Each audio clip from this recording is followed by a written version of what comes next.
Music Not Diving with Scuba. Brought to you by a C55 ID. Welcome to Music Not Diving. I'm Scuba. This is the very first episode of Music Not Diving. We were previously an audio-only podcast called the Not a Diving Podcast, which ran for 157 episodes up until last week. So if you want to check out some awesome podcasting content, well, head over to wherever you get your podcasts and search Not a Diving Podcast. This is the new show though. What's the difference? Well, basically it's video. I'm sat in my studio talking into a camera. Apart from that though, it's kind of the same thing, right? So we're talking about electronic music, the making of it, the culture around it, going out raving, drugs, sex, techno, that kind of stuff. But really, I think what I'm most interested in is how it fits into other areas of culture too, right? That's a kind of sidebar that kind of gets me going. Anyway, so basically, this is what we're going to be doing essentially forever on this channel, and it's kind of exciting, isn't it, to be doing something new, to be doing something with, like I said, with video. So yeah, that's what's happening. So the very first guest on Music Not Diving is none other than Tom Middleton. Tom is an absolute legend of electronic music. His collaborations with Mark Pritchard as Global Communication and Jedi Knights, just absolutely seminal stuff. He's also worked with Aphex Twin, and Aphex Twin is a big part of his career going all the way back to the early 90s. We talk about that in the conversation. Perhaps just as interestingly though, about 15 years ago, he decided to retrain as a sleep coach. And in the subsequent period, he's got more and more into the wellness space. So he's now the co-founder of a consultancy called White Mirror, which does all kinds of interesting stuff around therapy, audio, and the way the two things interact. So we get deep in the weeds in this conversation on the topics of sleep and the way sleep affects musicians and touring DJs, the research into psychedelic drugs, which has recommenced in the last few years, and just lots of interesting tangents around this space. But of course, we also talk about the music, Global Communication, the absolute seminal album, the new Global Communication album, and all kinds of stuff around Tom's career, generally speaking. So this is an absolutely fascinating conversation. Tom has a unique perspective on all this stuff. So I guess just before we get into it, I should say like and subscribe to the video. This is the very first one, right? We need subscribers on the channel, so please do that. If you want to support the show, there's a Patreon. Check the link in the show notes to the Patreon. And I guess that's about it, really. Without further delay, here is Tom Middleton.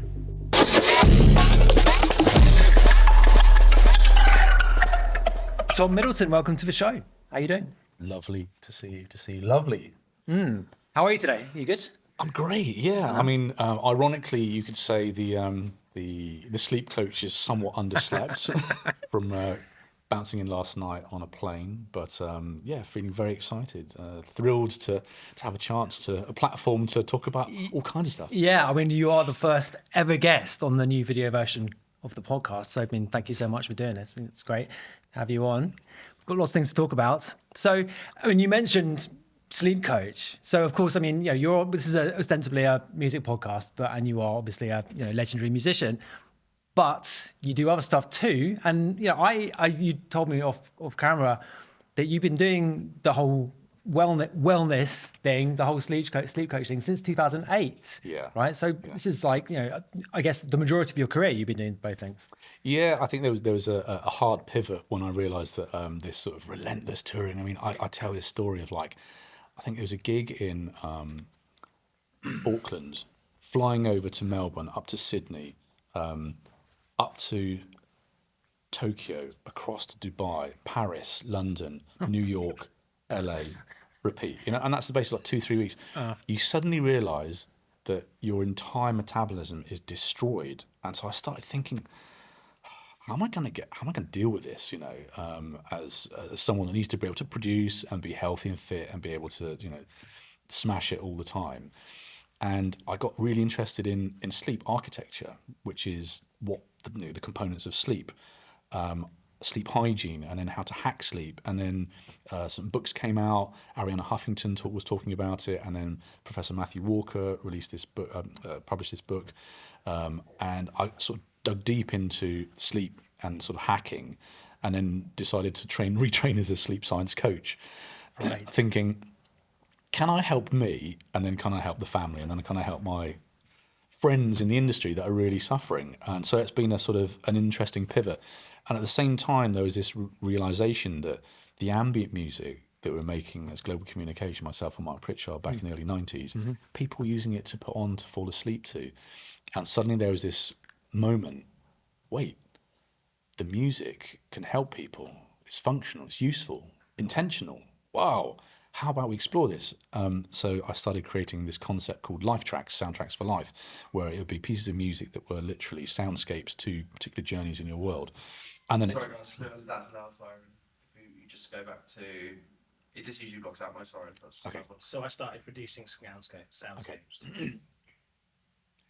So I started producing soundscapes that I think were going to be more useful as opposed to entertaining. So as a concept, you've kind of gone beyond it's just a piece of music, a piece of art, into something that can deliver some meaning, some value. So functionality. And sort of since then, it's been this sort of roller coaster ride of going down the rabbit hole, retraining, starting a master's in neuroscience of music and psychology, behavioral psychology, and I've ended up founding a company with my partner Rami Elnagar called White Mirror, and it's a sensory health and wellness consultancy and design studio. So we create experiences using multi-sensory interventions. We work with neuroscientists and artists and build spaces. Or the joke is that I kept everyone up dancing for half my career, and my redemption is now that I sleep with 1 million people every night on a Calm app. Right. Okay. So, what is a sleep coach, though? Like, I mean, it sounds sort of intuitive what it might be, but go on. So, a sleep coach essentially, it's a bit like a sports coach in the sense that what we're looking at is how to optimize your sleep. So, it's not necessarily clinical. I'm not allowed to kind of prescribe hypnotics or sedatives, but what I can do is going through a questionnaire, we can assess what are the factors that maybe make your sleep suboptimal. What are your, looking at all of the things like your room, what you eat, how you move, all of the things that contribute to your metabolism and how your circadian clock, your natural kind of body rhythms, if you like, are impacting your sleep. And then it gets down to the usual things, which is we are constantly distracted. We're in this sort of state of hyperarousal, fight or flight all the time. We're triggered, whether it's on our phones or, a noise we heard a noise just now. I mean, on every level, our nervous systems are being pushed into this elevated state. So essentially, if we can hack the bedroom, the mind and the body, we can optimize our sleep. So I ended up creating a masterclass for Sleep Cycle, which is one of the apps, and I have the highest performing sleep content on Calm to help you sleep. So using music as a sleep tool. I had a really terrible night's sleep last night, I have to say. So this is something, which is of immediate interest to me. I was in this, pretty average London hotel, like way too much light. Obviously, I'm constantly looking at my phone. Way too much noise. Is there a kind of easy like soundbite, kind of like bullet point set of protocol that you could, sketch out that might have improved that particular situation? 100%. So I'm going to show you the sticking plaster tricks. So the first one is this. It's a portable red light. It will cost you next to nothing. And in red light mode at night, basically the wavelength of red light doesn't interfere with melatonin production. So in the nighttime, keep it kind of like orange-red spectrum. You might get people ringing your bell going, hi, are you available? But beyond that, the red light, my house, it's hilarious at nighttime. It's like a red-orange glow. Right. So red light at night. This is the second bit of kit that I highly recommend. These are, and for DJs, it's pretty simple because you've probably got molds for your earplugs. Yeah. These are custom fit sleep sounds, and basically they're molded to your ear perfectly, and they just attenuate by about 27 decibels, which is perfect. That's substantial. You can still hear, a baby crying or an alarm, but essentially you dial out or dial down the really bad noise. Now, it starts getting a bit weird when we talk about mouth taping, but we're a weird species that nasal breathe, or rather mouth breathe. And what you need to be doing is going to sleep with a bit of mouth tape like this. So you can still breathe, Really? Yeah. Okay. And I use nasal dilators, which is like a little strip Oh, that goes right, from your okay, nose. I've seen It those, increases yeah. your sort of ability to breathe. So there's all these sort of like simple tips and hacks. And then darkness. So get a little silk eye mask. And that, as a sort of bit of kit, that's going to cost you what? Maximum about 100 quid, 120 quid. Yeah. And I think of all the tools that I will sort of recommend is dial down the noise, make it black, make it cool in the room. Looking at things like when you eat before you go to bed, try and have like about a 2 to 3 hour window before you sleep, and then turn the gadgets off. I mean, I think predominantly we're just so distracted. We're just doing this literally until it's time to kind of, it's bedtime now. Yeah. How do we do a digital detox? How do we divorce the gadgets? It's very, very difficult. Yeah, talk about that, because I mean that's all very well in theory, and we all kind of know that we should do it, but in practical terms, it is difficult, right? Yeah. It's like, and particularly, when you're sitting in bed, that seems to me that it seems to be an obvious thing to be doing. I mean, obviously, it would be better to be reading a book, for example, but is there a kind of practical way in which this can be made easier? Yeah, I think use the tech in an informed, smart way to hack your sleep. So if it's downloading some content that might help you, like noise masking sounds, nature sounds. I mean, I'll say this every time. Go to biophilic connection. The reason why, if you go camping or something and you've got nature sound, as a species, we've just removed this beautiful layer of soundscape from our lives. And we're, noise polluting ourselves at night. Right. So dial down all the bad, unhealthy sound and then dial up, crickets, rain, ocean waves in the distance. That kind of stuff is brilliant. That actually works. Yeah, it's beautiful stuff. And then it's this notion that because we're always switched on, how can we then switch our brains off? So get a little notepad and a pen, write down, this is a cognitive behavioral therapeutic technique, write down all your worries, like all the stuff that's upsetting you, rip it, throw it away. Okay, then write down the have-to-dos for the next day. Don't do it digitally, but write down, externalize what's in your head for the next day, then you don't have to worry about it. And then you go into this magical kind of moment of being present. What is your trick, the mindfulness trick for being present? Is it 4-7-8 breathing? Is it listening to an audio book, listening to your podcast? What do you want to do that takes you away from this engagement with the digital distraction, the dopamine feedback loop, and then brings you into this sort of state of parasympathetic rest and digest, which is what you need. Yeah, I mean, absolutely, the audiobooks thing totally resonates because, I mean, I've got just the habit of basically listening to a bedtime story is what it is, right? And then when I'm sat on a plane, and years ago I could never sleep on planes, and now if I stick on an audiobook on a plane, I'm literally asleep within seconds because you've got that association, I suppose, with the state and with the kind of the going to sleep, right? So okay, talk about your experiences touring and how they led you to this. I mean, you touched on it before a little bit, but what was there a point at which you really began to find it difficult? I mean, this is something we talked about a fair bit on the audio version of the podcast, the previous version of this podcast. I mean, I've certainly had that where it just becomes almost overwhelming, right? Just the conveyor belt nature of it. I mean, we were talking off mic about how the DJing lifestyle is. I mean, it's a privilege to be able to do it. It's playing gigs is a great show is one of the best experiences it's possible to have, I think. But the conveyor belt and the whole thing that goes along with it can become overwhelming. So talk about your experiences. Yeah, you're absolutely right. Let's start with like the negative. So there's a moment, and I think as a DJ, we've probably all experienced it. You roll into this beautiful 5-star hotel at about sort of 5:30 in the morning, and you go up to the room, and you're like, oh. And then you look at it, perfect bed, oh wow, look in the mini bar. And then you sort of put your head and look, and then you just realise that in about 10, 20 minutes time, there's a cab taking you to the airport. So you never even use this room. And it's like, what am I doing here? And then you're trying to sleep on a plane because you weren't able to sleep in the hotel room that was booked.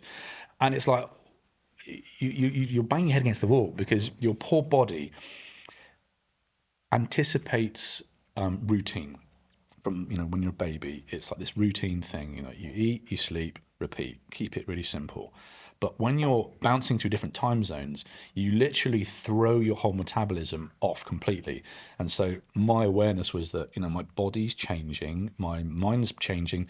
You realize that actually if you're sleep deprived, you're essentially drunk the next day. It's the equivalent of being drunk.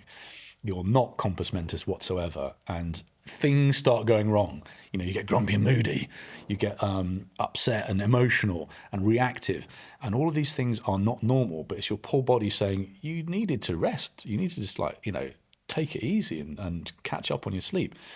And if it's this kind of grind of every weekend, maybe 3 nights every weekend, it's not easy at all. I mean, the week between those weekends, you've got to really invest in sleep. Okay. But what about I want some horrific tour stories. That's really why I was asking that question. Okay. Right, yeah, okay. So here's the best one.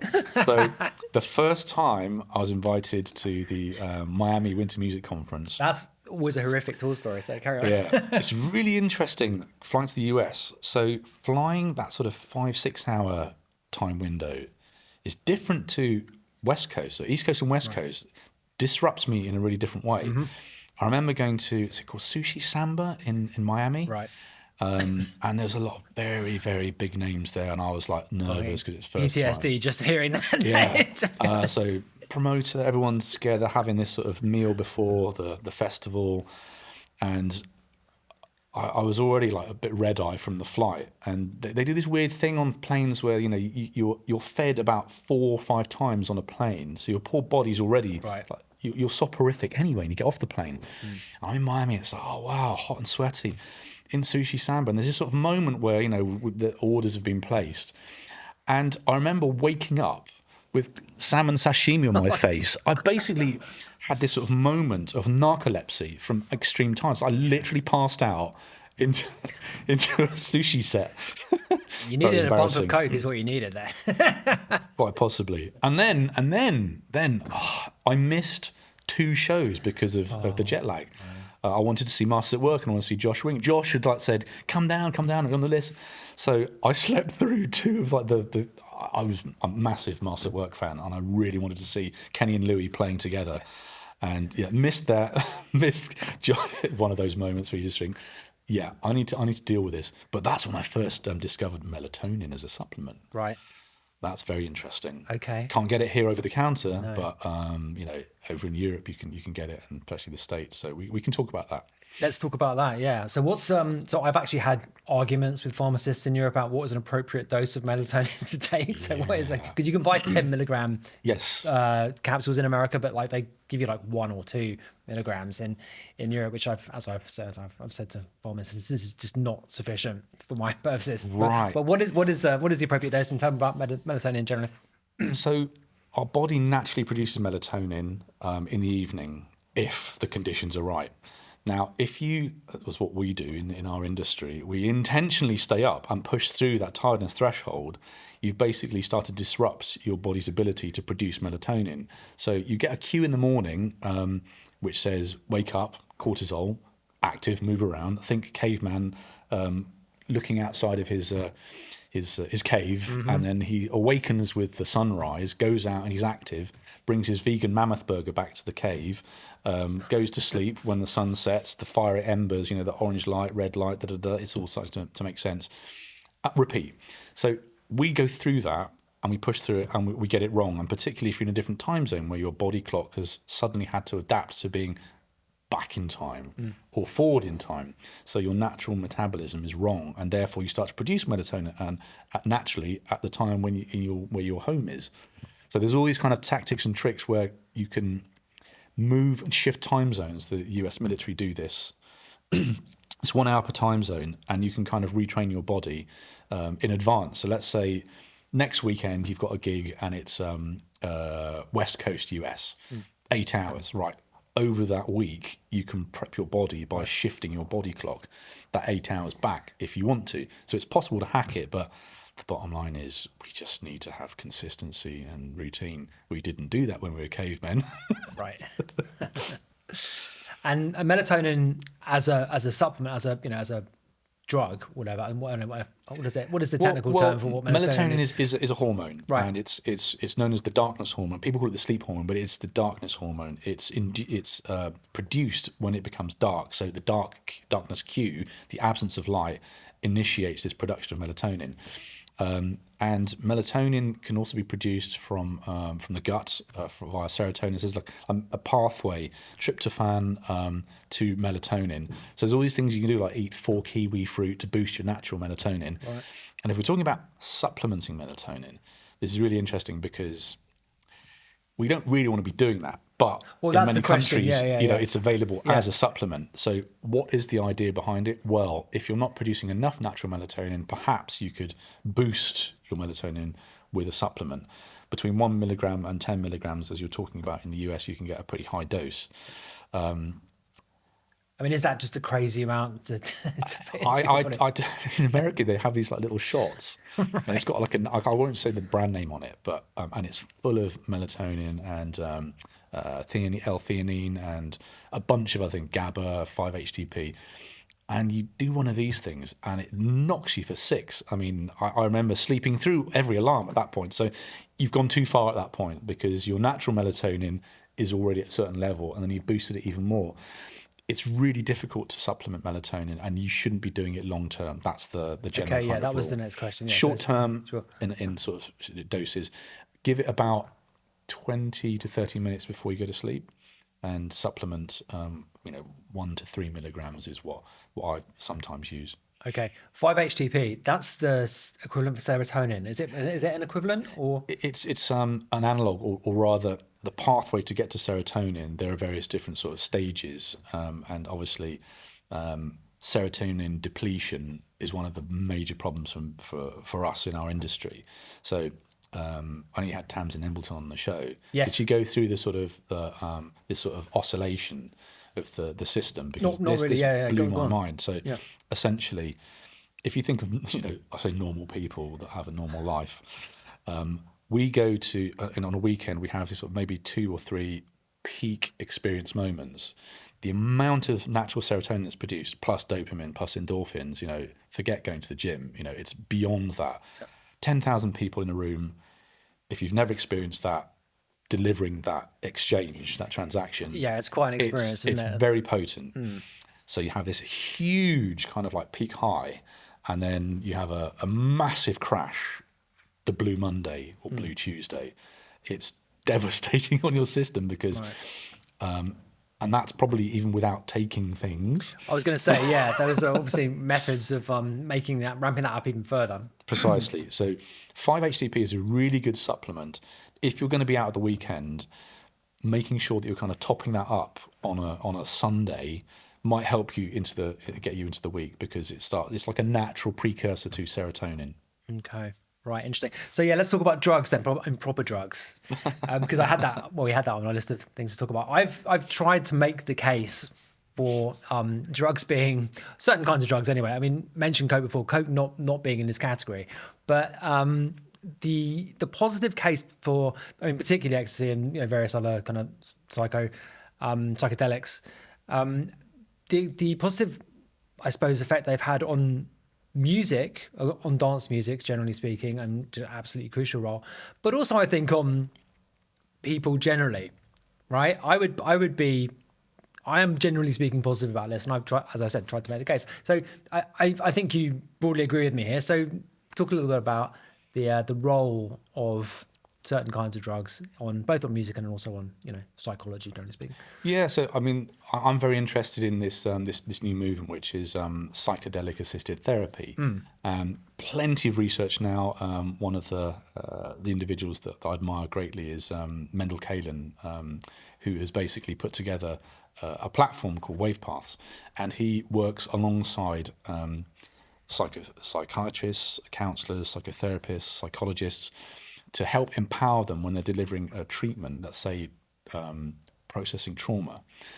It's known that some of these controlled doses in a controlled environment where you've got the set and the setting and you've got the journey all mapped out and you've got someone to guide you through it. It's an incredibly potent way of dissociating from certain states of mind and being able to unlock trauma, and it's very effective. That's what the literature says. So I'm kind of pro usage of these, let's say, natural or synthesized tools that could maybe help with getting people to deal with their traumas. Can you be more specific in what these tools are? Which tools in Well, particular? I mean, we know that certain psychedelics, so LSD, MDMA, ketamine, are being utilised in these environments and have been studied at great length. I'm very interested in this 5-MeO DMT. Okay. DMT in general, I think, is a very interesting topic, because there are those that would sort of say, well, do I need to go to the Amazon jungle and do an ayahuasca ceremony or various other types of psychoactive? DMT is basically the active ingredient in ayahuasca. Yes, is that? Yeah. exactly, yeah. And it's there's a sort of fast track to that unlocking of an altered state. Now, something that we were talking about earlier on, which I think is very interesting. If you are into meditation, mindfulness, particularly breath work.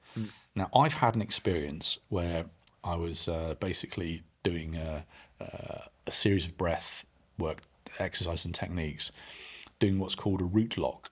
Now, if you do yoga practices, that's basically squeezing your butt. Okay. At the same time, well, not with a breath hold.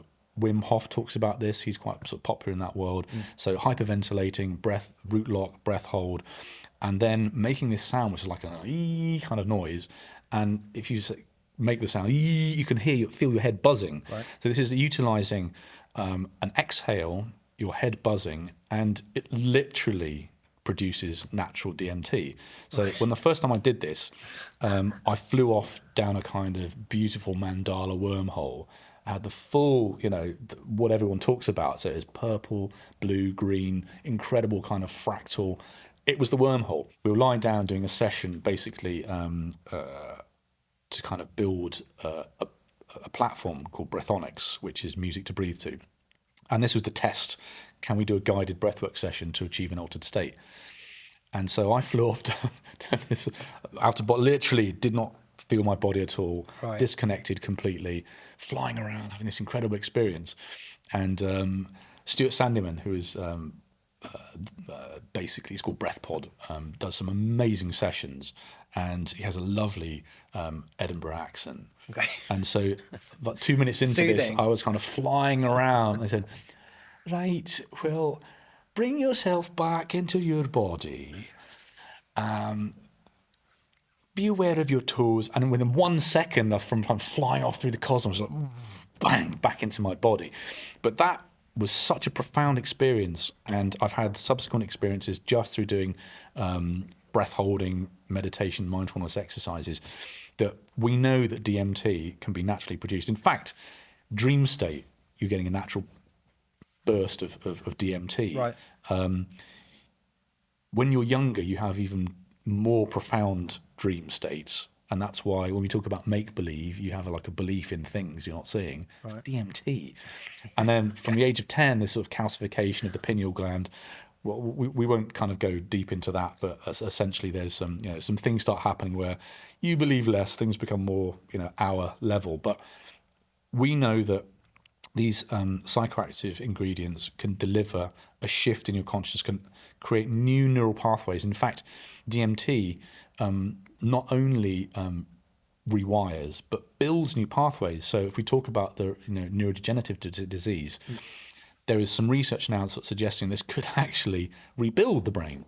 Right. So to me, there is a lot of hope in the utilization of these different substances for therapeutic effects and for, neurodegenerative diseases. I mean, isn't that incredible? That is incredible. We just need, I suppose, regulatory bodies to kind of onboard and allow this, because obviously there's the other side, which is the legal aspect, and we know what happens there. If it's not controlled, we have some bad things happening, and we don't want that. Sure. I mean, the regulatory side has moved on, hasn't it? Because this kind of research wasn't allowed for a number of decades, from the 60s onwards. But I mean, I believe, have learnt to conduct this therapy, right? You've learned to. I mean, the platform that course, you mentioned. yeah. So, can you describe what it actually entails? I mean, I can sort of imagine what it might be like from the patient side, but as a therapist. Yeah, so Tell me. the therapist is trained basically to utilize this generative music platform, so in real time, and composers like John Hopkins have been involved in creating content for it. It's incredible. Robert Thomas, the composer, is the mastermind behind it, but some brilliant kind of content integrated into it. And essentially in real time, you've got a lovely interface where the therapist can not only voice guide, but then can increase emotional intensity. So sometimes taking you out of your comfort zone. So you've kind of got a fader. Kind of Yeah, thing, exactly. Yeah. So a visual display, and whether it's by a mouse or with like a MIDI controller, if you like. So a therapist becomes, let's say, a DJ in this sense. And this is where it's a really interesting parallel, because I think you think about what you do when you put a specific piece of music at a particular point in a set. There's an intention there. Normally there's an intention. I know you're maybe 2 or 3 steps ahead at all times, and you know that you want to take people on that journey, like a peak moment, and then bring them down, give them... This is the same thing. So Mendel's platform is basically training you to utilize the power of music therapeutically to take people on these psychedelic acoustic journeys. It's brilliant. Okay, and the platform is almost like a mixing console kind of thing. Exactly, yeah. So it's a live generative system. And It's great. the onboarding, obviously, you need to kind of... But is it designed specifically for musicians to use? I mean, is that... Well, this is interesting. I was the only musician on the course. Right. Everyone else was a therapist. Okay. But I was curious to understand, what can we do with music to deliver these sort of like storytelling and journey telling, if you like, soundscaping. And it's part of, what I do now is in this sort of the wellness sector, which is utilizing music and sound, along with things like maybe scent, along with vibroacoustics, felt sound, to take people on journeys that are therapeutic. Right. And that is directly analogous to being a DJ. Yep, completely. Yeah, I mean, it's almost like the pivot from having a really bad time with sleep and then thinking, can I be of use? Can I learn how to use music and sound and vibration in the context of other sensory modalities to help transform suffering? Bingo, that's where I am right now. And how much of a part of the kind of wellness sector is that? I mean, how many other people? I mean, are you sort of blazing a trail here, or is this kind of a big part of it? So I've published a little paper on audio therapeutics. So I think there are analogues between pharmaceuticals and natural sonic interventions. So an audio anxiolytic is a sonic intervention that reduces anxiety. An audio hypnotic is a sleep sedative, but a musical version of that. And you've got these various different kind of things, tools that you could use that could essentially be, I wouldn't say replace, but could be almost like alongside allopathic, pharmaceutical treatments. Right. There is these other things you can do, and we know that mindfulness and wellness is a big part of your journey to recovery and resilience. And if sound, listening to music, I mean, what a brilliant thing to do, just listen to some music. Right. If that music is intentionally slowing down your resting heart rate, slowing down your breath rate to reduce cortisol, to bring down the blood pressure, which is basically most of my sleep music does this. You listen to it, and it was called a psychoacoustic process. So I'm leveraging neuroscience. How do I make you slow down? I use rhythmic entrainment. And as a DJ, if you slow things down, people move more slowly. So creating sound that literally modulates your brain and your body. When you do this kind of therapy, are you using music which has been created for that specific purpose, generally speaking?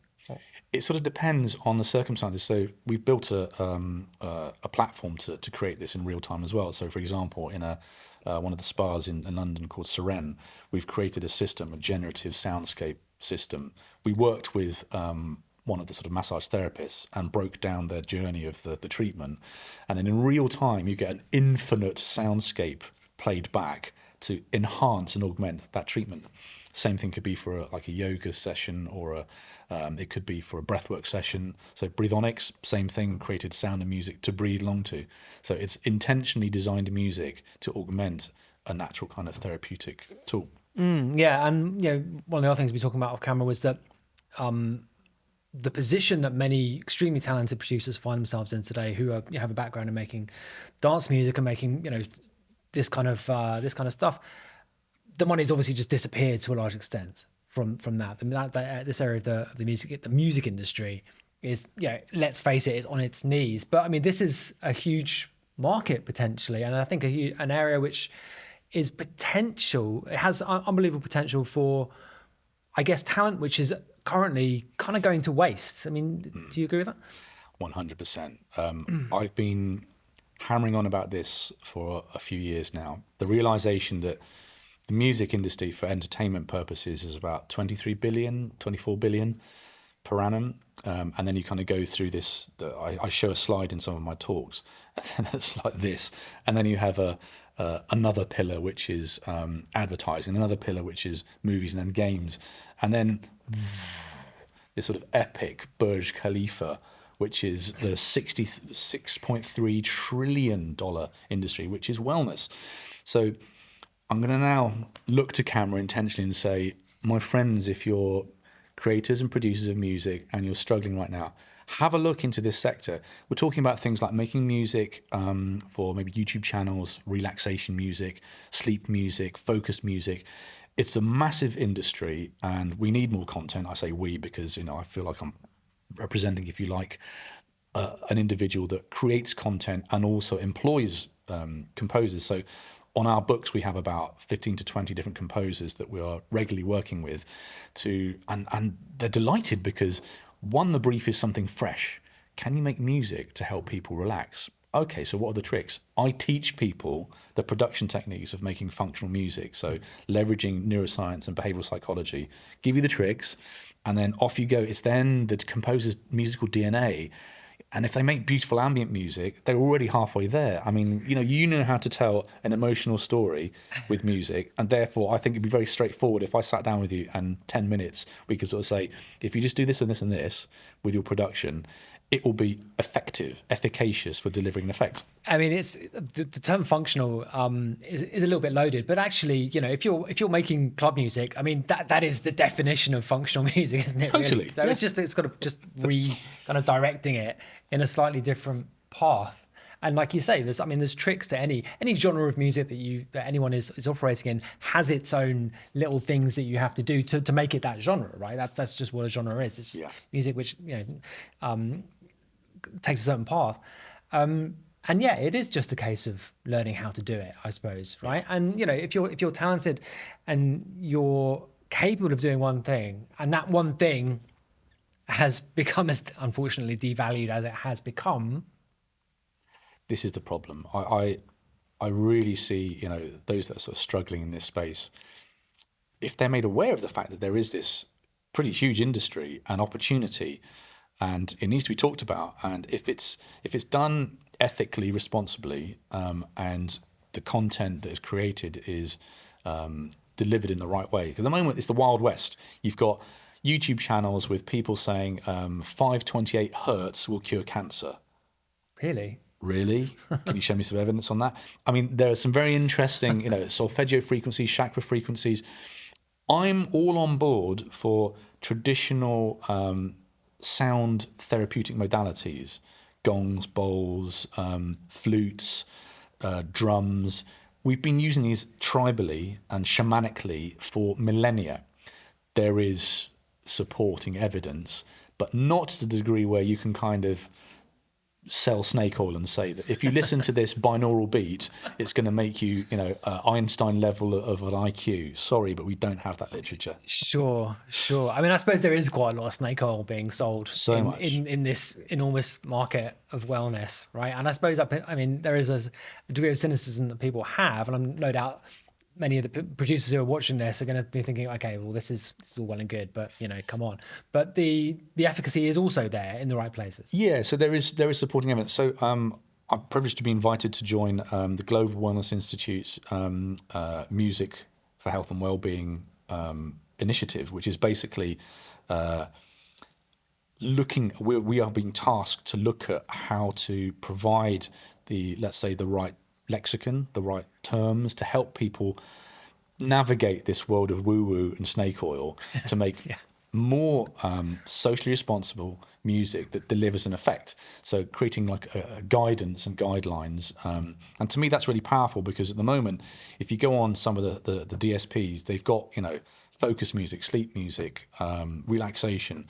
And we know that there's sort of, ghost producers and generative systems that are AI churning out this stuff. It's not created utilizing real science, and that's the worrying part for me. Is this, you're exposing yourself to little sort of sections of, and to play the algorithm, it has to be 2 or 3 minutes. Now, you can't deliver any kind of well-being in 2 to 3 minutes. I'm sorry, but those playlists where it's like 2 minutes of this, 2 minutes of this, 2 minutes, and you're sort of bouncing between one type of horrible white noise to the next type of horrible white noise. It might be popular, but it's not good for you. Right. Okay. So that whole the Spotify playlist paradigm, which works for pop music, 3-minute pop songs or whatever, is not useful in this context. And we understand that if we're talking about the way it works and why and the commercials, long form music in that context isn't commercially viable in the context of it being directed for that purpose. But there are other platforms. I mean, YouTube's quite a good one. I think there's a better opportunity there. There's one guy I know that has over 4 million followers, soothing relaxation channel, and Petter is his name, and he just makes this lovely kind of like piano music with ambient pads, and he has one soothing relaxation track called, I think it's Flying, and it's the most streamed or popular piece of relaxing music ever. Really? Okay. Beyond all the other stuff that are claims, but this is consistently nailing it, and it's just slow pans over naturescapes with And this like lovely long- piece of music. Yeah, and it's never ending. It's infinite. Right. It's like a live, never-ending stream. That's unbelievable. Yeah, amazing. Okay, I mean, we've been going on like way too long on this kind of stuff, because I want to ask you about your actual music career as well. Where to start with this? So you're from Cornwall. Yeah. And I've discovered in researching this, there is something of a sort of Cornwall Electronica mafia, if I can put it like that. So tell me about getting into this stuff in the first place. Well, yeah, interesting. So I was actually born in Kingston, but then I grew up in Cornwall. For some weird reason at that time, there's this sort of shift after I was a b-boy and into graph and into surfing and skating, being in Cornwall. It was like that was the scene. It was surfing, skating, graffiti, breakdancing, and then house music happened. And at that point, we started going clubbing, and there was this club in West Pentire, next to a beach called Polly Joke. Cows. I'm not joking. There are cows on this beach. This is Cornwall, right? It's like there's a beach called Polly Joke with cows on, and it's up on the cliff top. The Bowgie Inn became a thing of legend. So we had, rest in peace, the amazing Paul Guntrip, who used to play the WAG Club. So he'd come down every sort of fortnight, bringing records, imports. For Concord was the distributor. Right. We got our taste in Cornwall every 2 weeks of Detroit techno, New York garage, as in house garage, US garage, Chicago acid, Belgian Neue Beat, German, Dutch, let's say European techno, and then the UK kind of electronic scene, all blurred together.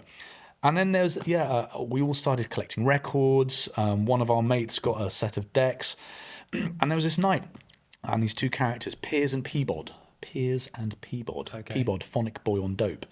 And we went and checked out what's going on there. And this is me, Grant Wilson Claridge of Reflex, Manuel. What year are we in here roughly? This is sort of 89, 88, 89. Okay, so going it into the 90s, was very much pre-90, pre-rave, but it was just about rave was just about to happen. Happening, okay. And so went to see this sort of event, and it was definitely like the strobes was happening, the smoke machine was Let me happening. just ask you, how you mentioned this club is happening every 2 weeks. How aware were you of the other stuff happening up and down the country at that point? I mean, particularly in, I suppose, London and Manchester, but mostly in London, I suppose. And, yeah, sure. Yeah, I mean, there was basically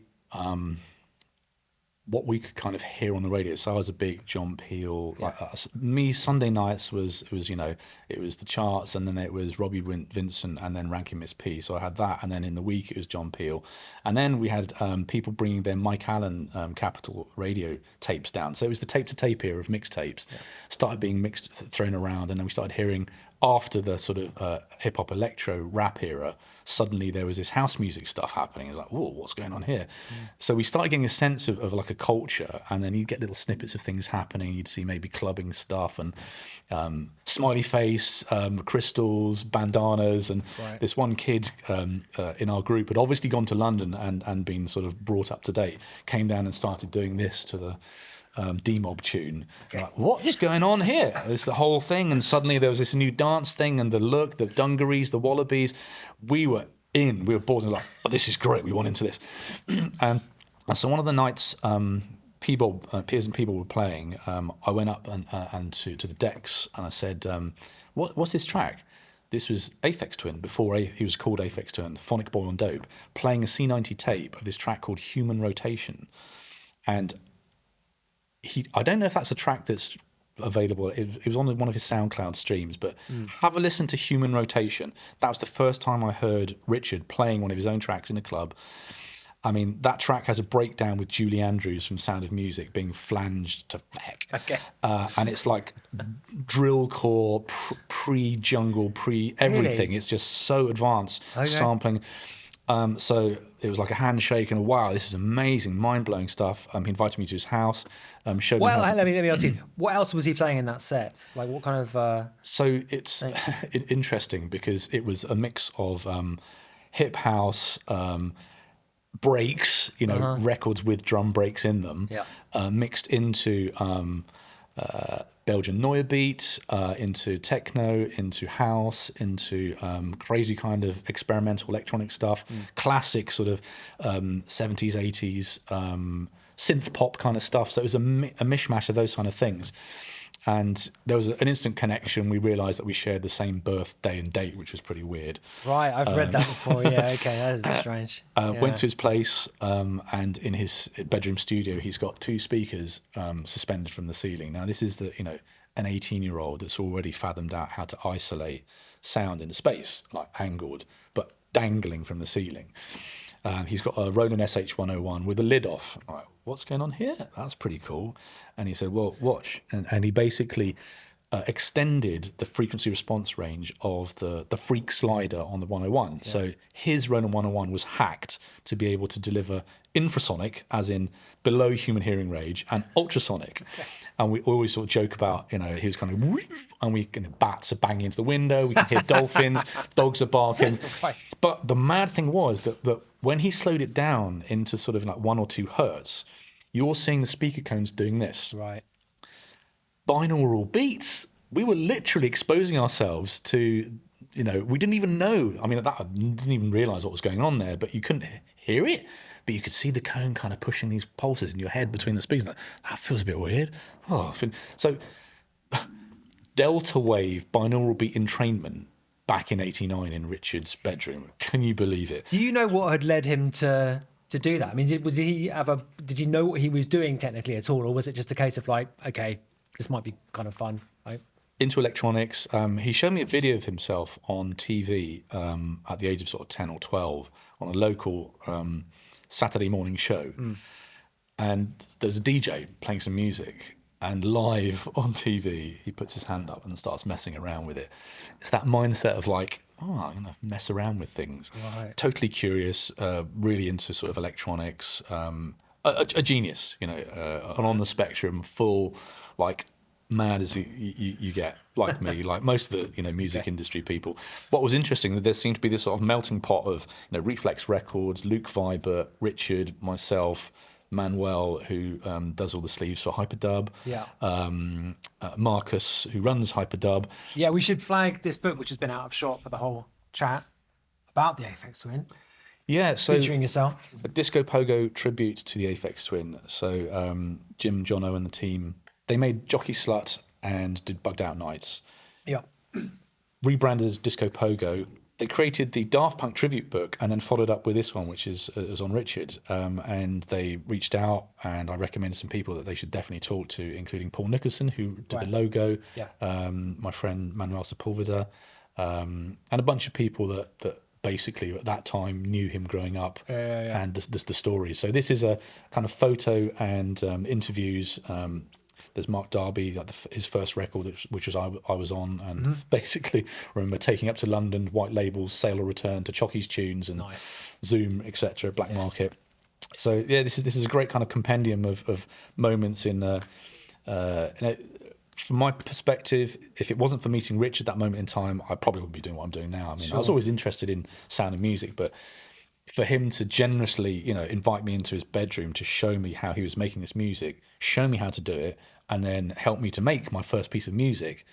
Thank you, Richard. I have to say it's my mentor and teacher and tutor, and inspiration to then go on and do my own experiments. And it's interesting that obviously his music has been very experimental over the years. My kind of pivot is, can I use that mindset of what can we do with sound and music, but from a health and wellness perspective? Sure. So it's the natural evolution. Yeah, absolutely. Just sticking on your early years, though, you, I believe, had learned instruments. You were musical at that point already. You're classically trained, actually, quote unquote, right? Yeah. So I was encouraged to join an orchestra and play the cello and piano. Didn't really like the classical training modality. I preferred being in the music room playing on the Yamaha DX21 Yeah, synth. it's exactly the same as me. Yeah, 100%. I spent my entire sixth form years doing supposedly studying, doing music and studying supposedly music history and proper music, and there was a music tech, a very basic music tech lab, and I was the only kid in school who would just spend all my time there cutting on the classes, and the music teacher would look the other way when I was supposed to be in maths class. When I was actually messing around on this dodgy early Korg keyboard. But what do you think about actually just having that background knowledge in proper music, music theory, for example? This is something we've actually talked about quite a bit on the show. How useful is having a grounding in music theory for making experimental stuff, generally speaking, club music, generally speaking? What is the use of having this knowledge? It's a really interesting question, because I meet a lot of people that are classically trained, yet they're not very musical. Right. Like, instinctively, they're not they haven't got that funky kind of natural groove and flow. They're not jazz improvisers. My grandfather was a jazz guitarist, so I've kind of come through that instinctive, being able to kind of create in the moment and have ideas. That's why I struggled with the classical training, because to me it was too formulated, too strict. But what it did give me was a sense of space. So in an orchestra, you are full surround sound. You get a sense of frequency range from double bass and timpani to... tuba goes down to 12 hertz or something, doesn't it? Yeah. So and the consonance that happens when you're sitting, me 2 rows back in the cellos, and I'm sort of part of this entity that's creating a kind of harmony and melody and flow, as an organism that's creating something that's beautiful and listening to a world-class orchestra from the right place in the auditorium, because you do have to be in the right place to get all the frequencies. It is incredible. It's truly incredible. Yeah, mind-blowing. So that is spatial audio. And it's funny now that we're kind of, starting to create environments where mixing for spatial audio. So I've made 2 albums now for Platoon Apple Music, spatial sleep music and spatial focus music, specifically to be designed to give an effect, but with spatial audio. So we commissioned a white paper with the Spatial Sound Institute to really unpack what is it about spatial sound. So what you said was it what we found in the and have presented in the paper. Presence. If you're in a room right now, we are basically taking cues from the sounds around us, and that's really important for making sense of where we are.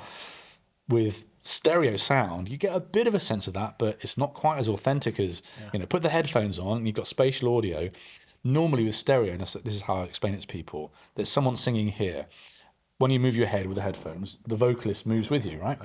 But with spatial audio and head tracking, the vocalist is there, you move your head, they stay still. So suddenly it's more believable, you're actually in it and more present. So if we go back to the future of kind of sonic technology to help with mindfulness and sleep, that exposure to a more authentic, believable sound makes you present. Presence, grounding, mindfulness, meditation, it's the same thing. So spatial audio is a phenomenal tool for that. Right. With spatial focus, just to add, because it's kind of the fun bit, I want to go geeky, I used a Muse headset and I actually kind of went Jedi. Okay. So I was trained by a neuroscientist to focus properly. So we took my focus level brainwaves and converted them into MIDI and sound. So this album uses my brainwaves in focus state to help you focus. That's the geek mode I'm in right now. Yeah. That wasn't enough. Okay. Tell me the story about your dad introducing you to immersive audio when you were a very young child.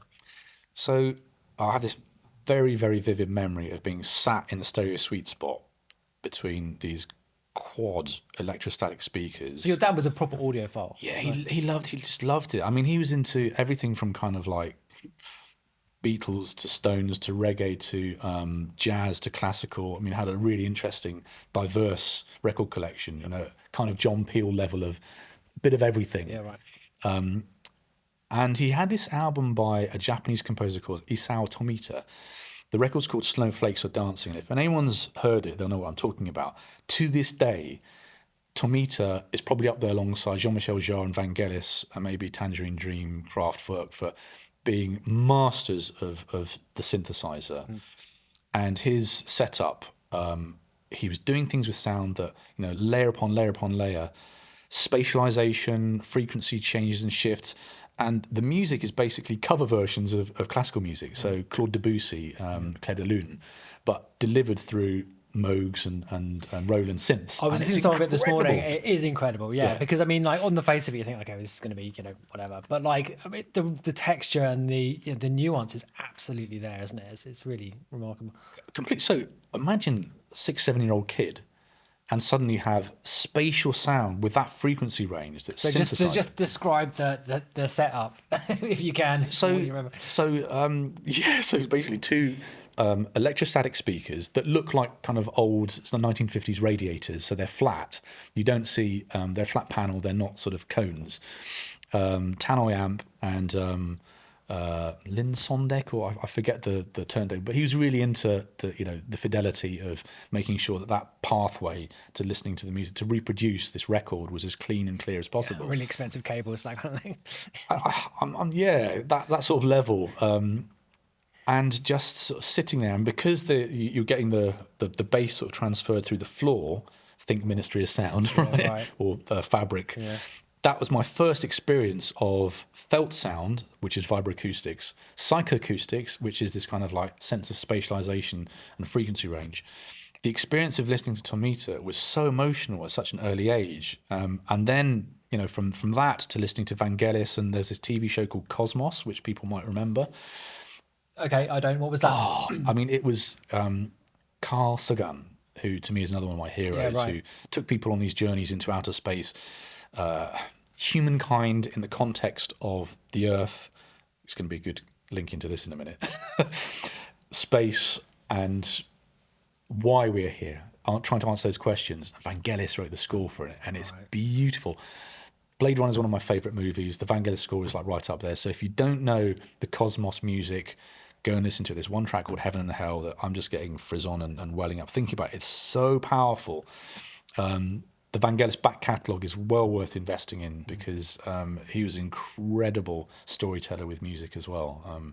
Mind-blowing. So, yeah, my upbringing was basically Vangelis, Jean-Michel Jarre, Tomita, Kraftwerk, and then synth pop, Depeche Mode, OMD, Human League, Howard Jones, and then into hip-hop and breakdance, acid jazz, acid house, techno, drum and bass, through being Jedi Knights, Global Communication, Reload, Chameleon, break beats, the full kind of like every genre. My diet has been, this sort of very eclectic selection. And I think, and this is something we were talking about, what I'm getting to now at this point in my life is that I'm seeking those pieces of music that deliver the frisson moment. If it's the translation of love or a feeling, telling a story with intentionality, whether it's making you feel happy or sad, the power and potency of certain pieces of music.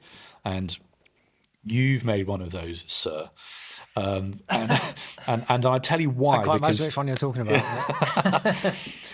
I'm getting goosebumps thinking It's about it. very nice of you to say so, by the way. Thank you. In my personal research, I like to kind of pull together all those pieces of music that do that thing. And I think a certain other individual in the room with us might sort of testify there's a certain piece of music by a gentleman by the name of Prince that does that as well. There's certain tracks that just absolutely smash it out of the park every single time. So I'm getting goosebumps even thinking about absolutely. one track, but there's so many of them. I believe the first ever concert you went to was a Prince concert. Yeah, that's right. Yeah. Tell me about that. Which era is it? Presumably mid-era Prince, I suppose, right? This is Love Sexy, actually. Yeah, right. But obviously, I dreamt about going to seeing the film. Love Sexy was like 88, was it? I think. Yeah, I think Something so. like that. Help! Yeah. Anyone? Yeah. Some more encyclopedic knowledge of Prince back. Pretty sure it's 88. Yeah. So yeah, it was that era, but obviously he was playing some of the catalogue in there anyway. Sure. But yeah, it was Wembley, and myself and Manuel Sepulveda, we got the bus from Cornwall up to London to Wembley to see him. And after the show, I mean, we were just mind blown anyway, because this is our hero. We'd been, spent a year trying to get a bootleg tape of the Black Album. Is that kind of, nerdy sort of fanboydom. After the gig finished, we all got kicked out, and there's this massive rush. I remember seeing sort of police on horses.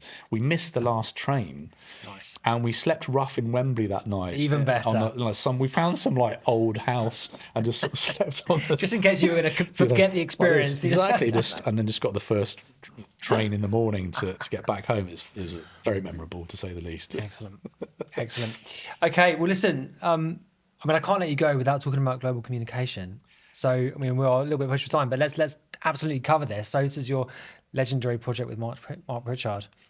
Tell me about how that first came to prominence, because or first happened, because the classic album came out in 94 now. So like 30 years ago, 31 years ago. So yeah, how did you guys first meet? He's not a Cornwall mafia member, is he, Mark Pritchard? Not Cornwall, he's Somerset. Right, okay.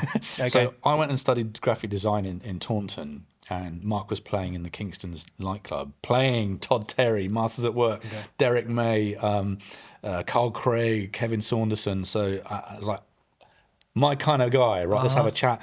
And I had all these tapes of Aphex Twin tracks that were even unreleased at that point. He came back to my place, I played it to him, and he said, I'm making music as well. And he played me the early Evolution Reload stuff. Right. So he was already on that trajectory, and it was like, wow, I've met another soul brother. Kindred spirit. Went to his place, and the Reload studio, basically a field full of sheep in front of us in a place called Crewkerne in Somerset. Okay. And his grandmother was basically coming in as like can I make you some soup, lads?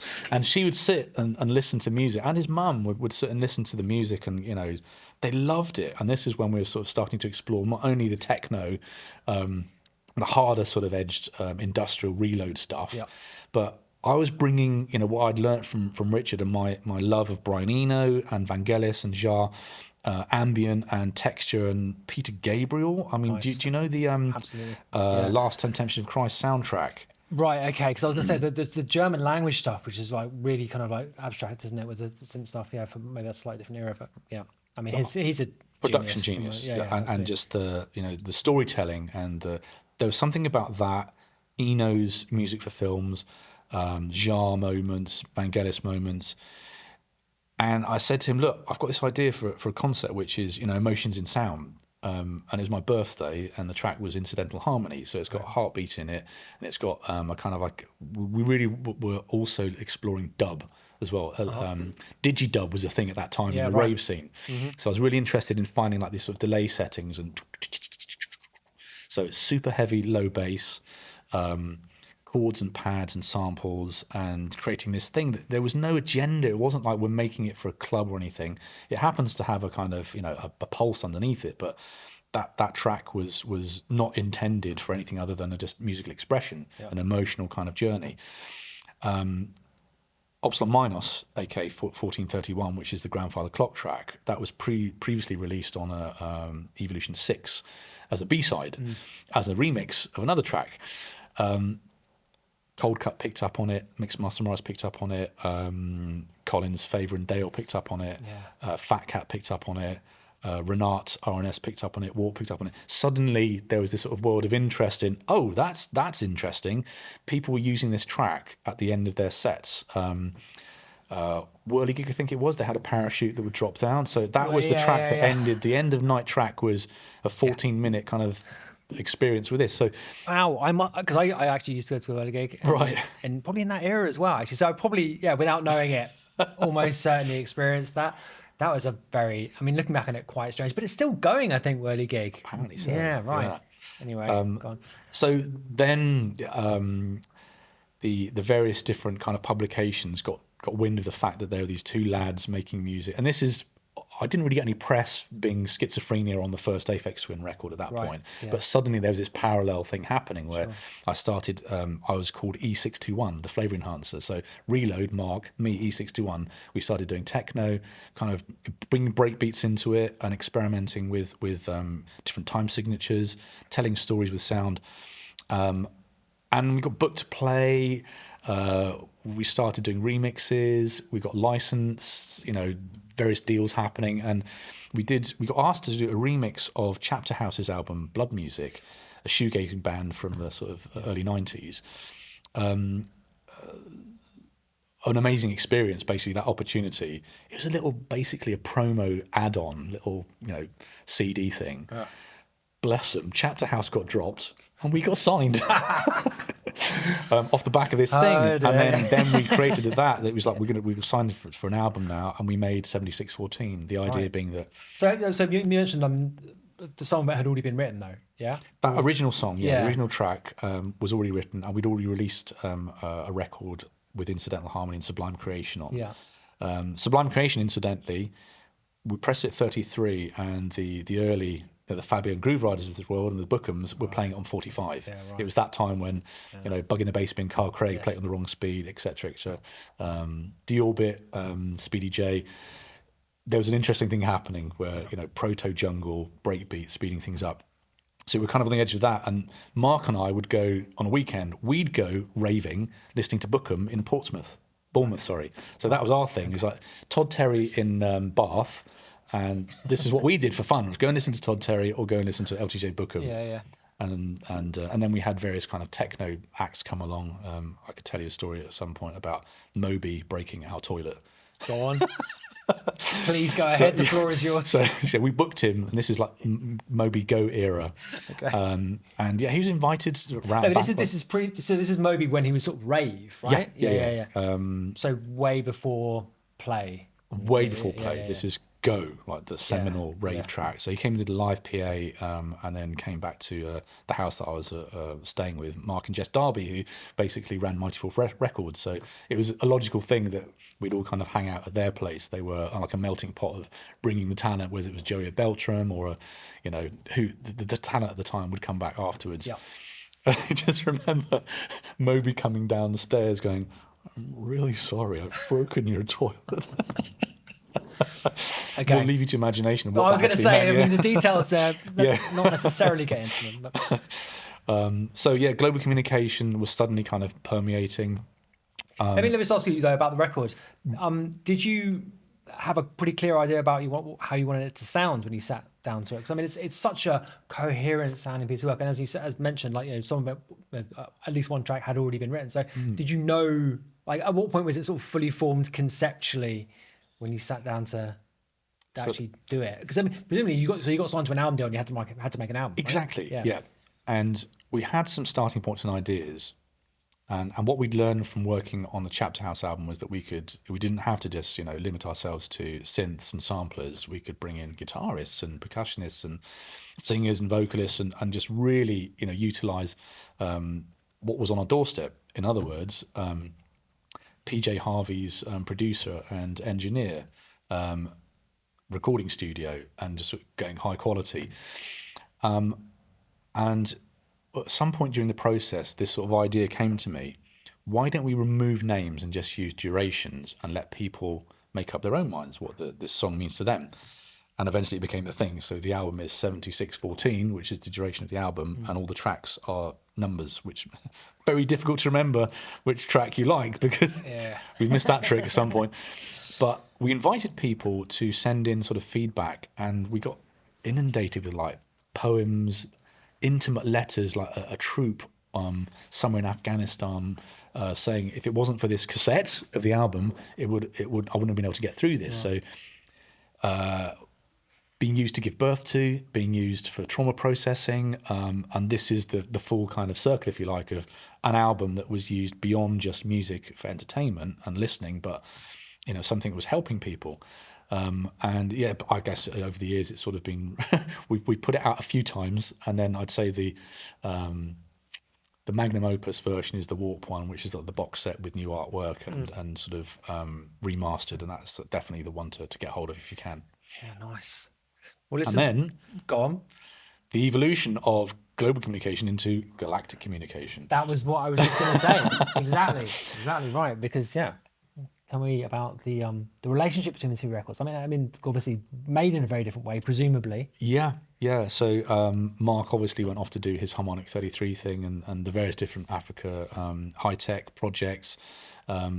We still are in touch, but he's in Sydney. So it was kind of a natural kind of progression from working together to moving on to doing other things. And I was more into, at that point, I was getting booked randomly to sort of play techno house kind of sets, Fabric Residency and things like that.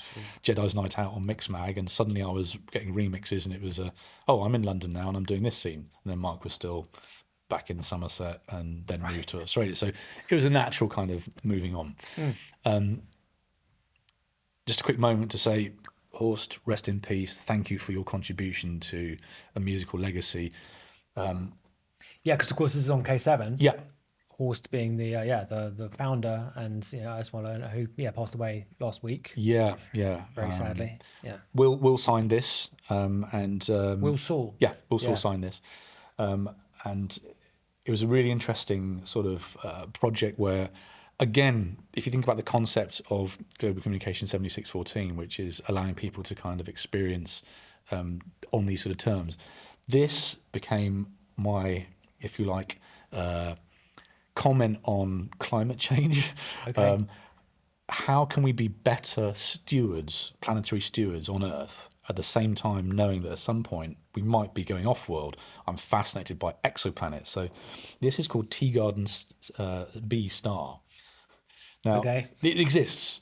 It's got what's called an Earth Similarity Index, an ESI, close to Earth. So if you look on Wikipedia and check ESI, we've got these amazing kind of telescopes that will actually be able to help us to find stuff. So inside here, you've got a full kind of like NASA level, how to find your way around the cosmos. So they've got the solar system, and then how do we find Teagarden B star? Well, these are the current technologies. We've got, the Kepler telescope. We've got various different ways where we can see things. And I just I throw in, the size and scale of like a human versus. So it's kind of educational. We've got the biggest black hole ever relative to, nice. Everything else here. So it will help you navigate your way to Teagarden C. Useful. On the back, I found a map, and would you believe it? Like, this is an actual kind of like line that exists. Teagarden star is on this line, and I didn't even know that when I made it. Wow. So there's something quite profound about that. Absolutely. And so all the tracks are basically different exoplanets, and think Interstellar. I'm going to this exoplanet. What does it feel like? So I've basically created an album of tracks that are experiences of going to various different exoplanets. So imagine what they're like. This one's really cold and wet. This one's kind of green. This one's like a desert. This one's kind of like psychedelic. And so the whole journey and the story is basically getting to Teagarden B star and going off world and becoming, interplanetary. And that's the sort of the beauty of this, is sort of storytelling, finding all these different places and spaces. And there's a story about an ethical AI that helps us to go off world. So it's a bit before its time, but now we're all about AI. So the story about AI and how it helps us to go off world. The journey itself is pretty profound. I worked with an artist called Thomas Denis. The Aphex link with that is that Thomas Denis was highly inspired by Richard. And when I heard Thomas' work, he went under the name of Cubrus, Quebrus. I heard something that I'd never heard before, which was someone that was able to articulate alien sonically. Okay. Richard discovered him at the same time. Okay. And I remember sort of messaging going, you're aware of this guy, right? And it's mind-blowing. To me and to Richard, and I would say this with all reverence to Richard, his skill set in being able to go beyond, where Richard had, I suppose, inspired and taken people with his skill set, levels above. And even now, if you listen to his stuff, it's like nothing else you've ever heard. Okay. Cubrus, mind-blowing. So I was privileged to work with him on 2 tracks.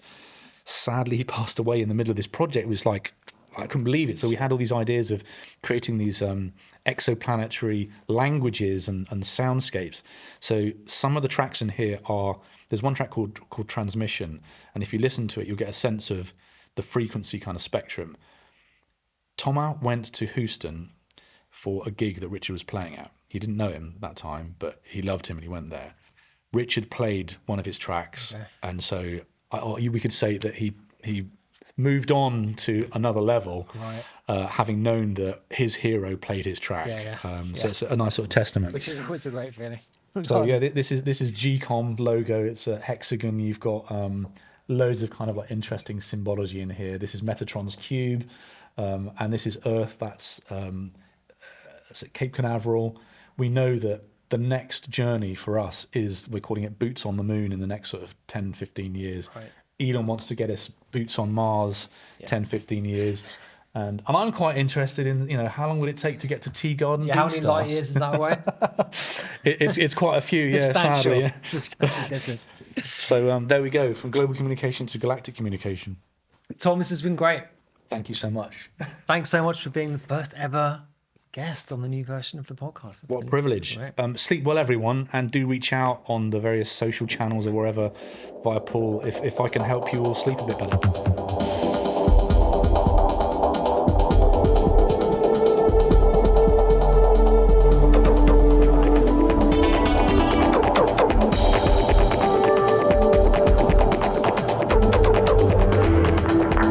Music Not Diving with Scuba.